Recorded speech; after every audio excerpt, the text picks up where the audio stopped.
नमस्कार दोस्तों।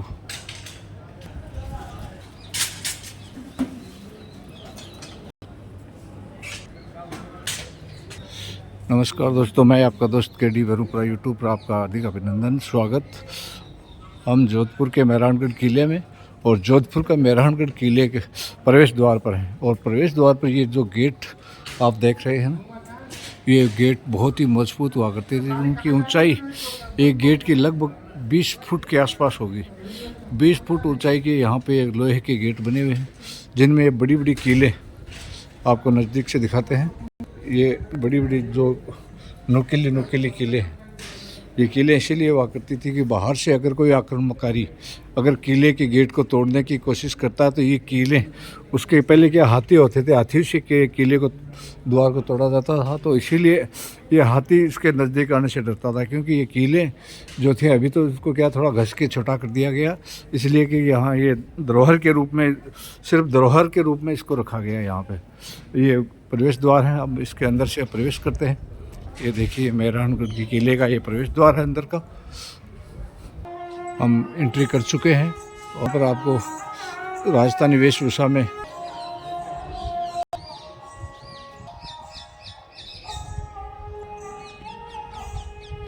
प्रवेश द्वार पर ही आपको ये जो तोप दिखाई देती है ना, ये किले के द्वारों पर ये तोप लगी हुई होती थी। जो दुश्मन जब भी आक्रमणकार करता था तो इन तोपों का इस्तेमाल यहाँ किया जाता था।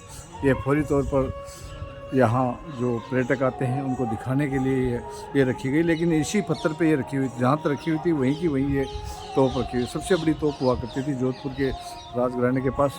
और ये यहाँ से आप देख लीजिए पूरा जोधपुर शहर का बेहद ही शानदार और खूबसूरत नज़ारा। और ये किले के अंदर की ऊंची ऊंची दीवारों से बहुत ही शानदार लाल पत्थर से बना हुआ ये मेहरानगढ़ का किला। अब चलते हैं आगे और इसी कड़ी से हम दूसरे गेट में प्रवेश कर चुके हैं और अंदर ले चलते हैं। जो हमारे साथी यहाँ बैठे हुए हैं, जो हमारा इंतज़ार कर रहे थे,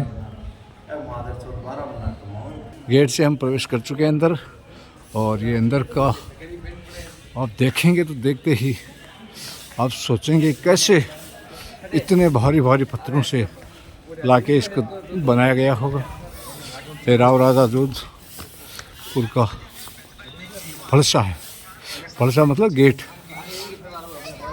ये देखिए, ये इसके जो प्रवेश के जो द्वार होते थे बहुत ही सकड़े हुए, क्योंकि जब किले के अंदर प्रवेश करते थे तो द्वार चारों तरफ से क्या एकदम सकड़ा रास्ता होता था। सांकड़े रास्ते में जब भी कोई दुश्मन सेना आक्रमण करती है तो यहाँ ये दो दरवाजे गेट लगे हुए हैं। यहाँ पर सैनिक हुआ करते थे। जब तो सांकड़े रास्ते में क्या उधर ऊपर सैनिक रहा करते थे, नीचे आता है ना, तो ऊपर से आक्रमण करने में बहुत ही आसानी रहती है। और ये किले की सुरक्षा के लिए उसी डिज़ाइन से ये तैयार किया जाता था। बेहद ही शानदार, क्योंकि अलग अलग द्वार हुआ करते थे। उसके बाद ये द्वार है, इसके पास आपको लाए हैं जो गेट दिखा रहे हैं। ये भी 20 फुट ऊंचा गेट है और इसके इससे बड़ी नुकीली कीलें ये तो अभी यहाँ लगा रखी हैं। तो जब भी कोई हाथी वगैरह या कोई किसी हस्त तोड़ते थे तो ये कीलें, ये मेरे हिसाब से 8-8 इंच लंबी ये कील लगी हुई और बहुत ही बेहद ही नुकीली कीलें हैं। आप देखते होंगे। और ये इसका गेट कितना भारी होता था, अगर 20 आदमी मिलकर भी इस गेट को खोल नहीं पाते थे। यहाँ से आक्रमण होता था।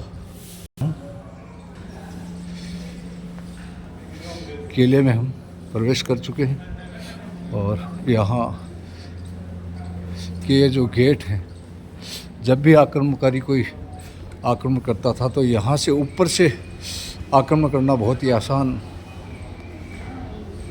वो ऊपर आपको दिखाई दे रहे हैं वो झरोखे हुआ करते थे। रानियों के लिए ये बनाया हुआ महल, ऊपर का जो महल है उसमें रानी, जो राजा की रानियाँ हुआ करती थी, उनका ये झरोखे है। यहाँ पर आने वाले जो पर्यटक हैं वो चाय नाश्ते के लिए ये बनाया गया है। जब भी आप जोधपुर आएँ तो चाय नाश्ता यहाँ कर सकते हैं। तो फिर एंट्री लेने के लिए यहाँ सिक्योरिटी गार्ड से चेक कराना पड़ता है। सुरक्षा की बेहद ही शानदार व्यवस्था यहाँ पे देखने को मिली है, बहुत ही बेहद खूबसूरत। अभी आपको और अंदर लिए चलते हैं। गढ़ के अंदर एकदम प्रवेश कर चुके हैं और गढ़ में ये जो महल दिखाई देता है, ये यहाँ रानियों के लिए ये महल है और यहीं पे रानी और ये जो यहाँ के राजा हैं उनकी तस्वीरें आपको यहाँ दिखाई देती होंगी स्क्रीन पर, और बढ़िया माहौल है। अब एकदम हम अंदर प्रवेश कर चुके हैं। उसके बाद अगले वाला भाग आपको तीसरे भाग में दिखाते हैं और ये इसी में आपको चारों तरफ से एक बार मैं दिखा देता हूँ कि महल के अंदर प्रवेश करने के बाद कितने मैंने आपको दिखाए दरवाजे, गेट, जिनकी सुरक्षा के लिए।